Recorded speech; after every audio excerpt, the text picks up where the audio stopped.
Assistive devices can be a very helpful tool in improving your balance, unloading a painful joint, helping if there's a little bit of weakness, as well as decreasing falls. However, there are a lot of different types, and knowing which one is right for you as well as how to use it can be a little bit confusing. Let's start by looking at canes. The first and one that's going to provide the least stability is the single point cane. Next, we have a hurricane. This one has 3 little prongs on the bottom. It does provide more stability. However, I often see people roll through the bottom of the cane rather than placing it straight down when they walk. This is actually, if you're rolling through it, going to provide less stability. The last one is a quad cane. This has 4 points on the bottom and does provide a lot more stability. When you're using it, you want to make sure that the prongs are facing away from you rather than towards you, because you don't want to trip over those.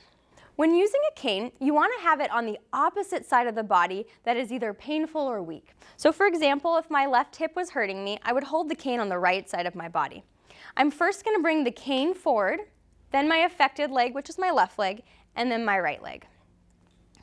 As you start to get good at that, you can bring the cane and the foot forward at the same time. The next category is walkers. There are 2 types we're going to talk about: the pickup walker and a 4-wheel walker. And here's a picture of one.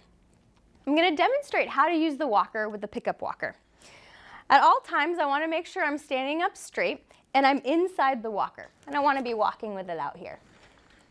As I bring the walker forward and step with my foot, I want to make sure my foot is crossing the back part of the walker. The pickup walker, it is more stable. However, you do sometimes have to pick it up to move it, which can be a little bit tricky.